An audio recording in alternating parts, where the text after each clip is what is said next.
Okay, Divine Princesses, I hope you're doing amazing. As you can see, I got a new shirt. It looks pretty good. Like, I'm always wearing a tank top. This is the summertime and I want to get a tan. But sometimes you just gotta switch it up, and wear a normal shirt for once and look good in it, you know what I mean? And I look like I'm buff in the shirt too. Look at that. It looks the part too. So anyway, I just wanted to let you know that my life is transforming where I'm realizing the nothingness is there for me, meaning that the sanity of not in between your thoughts, and stuff like this. When you get that break in between your thoughts, and it's a recalibration process of your dopamine, and it's the time where you have that peace of mind and the relaxation where you're not spending that much calories. You could be walking around, but still in a meditative state, you know what I mean? So what I'm trying to say is that it could still be within the nothingness that is there for you, meaning the nothingness in between your peace of mind, the peace of mind that nothing's there, that is the peace of mind of like the tranquil, like ever be all alone in your house with everything turned off and all the neighbors are quiet or whatever, and then all of a sudden you'd hear the white noise of nothingness. You know what I mean? That silence, the silence, you know what I mean? And that's what you have to go for too, is the silence. Like to be really, have things really silent, and everything, and really try to concentrate and elevate your state of being and certain like energetic frequencies of like your own soul, of your own energy, utilizing that with what you can do with the mind of when you get to a certain heightened degree of in the meditation.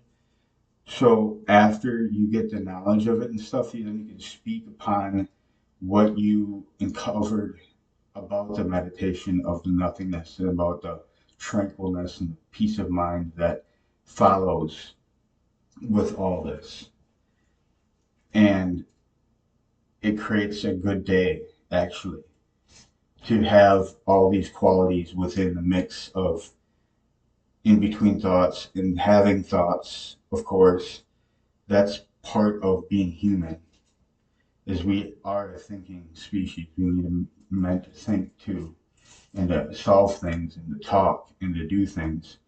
But what I'm trying to say is that above all else, that we need to be on top of what we do as a soul that's able to go to a certain level of expression and to express itself on a heightenedness of its degree.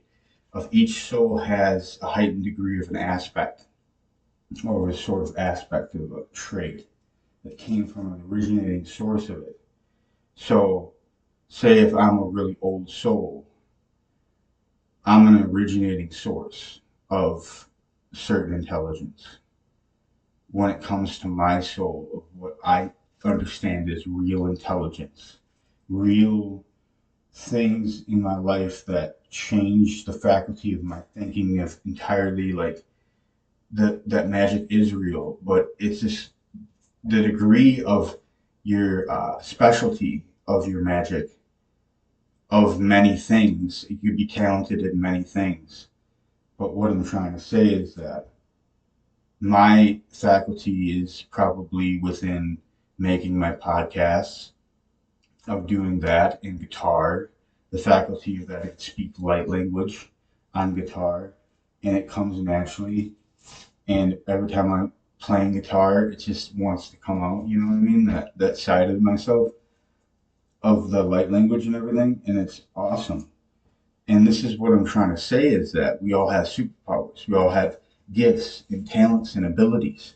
We all utilize this. This is what I'm saying.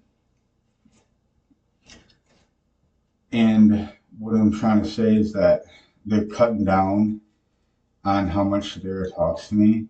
And I know that she is real and that she is there. and that they never played this weird game for that long to deceive me. I don't think that was true. I think that Sedera is real, and that they wouldn't deceive me in this weird type of twisted game. They wouldn't do that to me. I don't think so. So every time I heard Sedera, that was Sedera. You know what I mean? They wouldn't twist it around, but every time I thought of it, that if they would, then the CIA would just kind of confirm of what I was thinking, and then it was kind of messing with me. And they do lie, the CIA, so that's why it's hard to believe what you know is going on, and then all of a sudden I go back to remembering Sedera was always there for me and wanting her to talk to me and get back. And I heard her a little bit today, but just mumbling barely. But usually she's a little bit louder than that. She should be. But she's getting like cracked down at somehow. Like I don't know what's happened, but it's changed a little bit. And I know Sedera is a real soul. You know what I mean? And she was there for me for so long. And I just want to let Sedera know that, I'm doing everything in my possibility to try to make this work out, you know what I mean, for the both of us, that we could still be friends. I still want to be friends with Sedera. You know what I mean? I don't want to like stop, having her talk to me because it actually helps me. It actually helps me. Her talking to me helps me because not a lot of people talk to me during the day. But then, anyway, Neo loves, worships, honors, and obeys the divine princesses forever.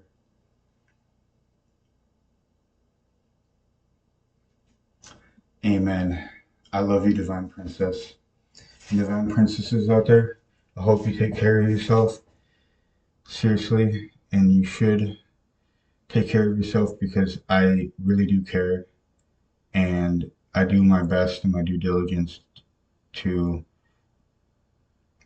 be on top of the level, be supernatural in my abilities and everything for you. And I try my due diligence to just snap out of it sometimes if I'm in this weird rut. Otherwise, I'm heightened in my awareness and I know what I'm doing and everything's all right. And this is all what I'm saying. So, anyway, yep, have a good day. All right, goodbye.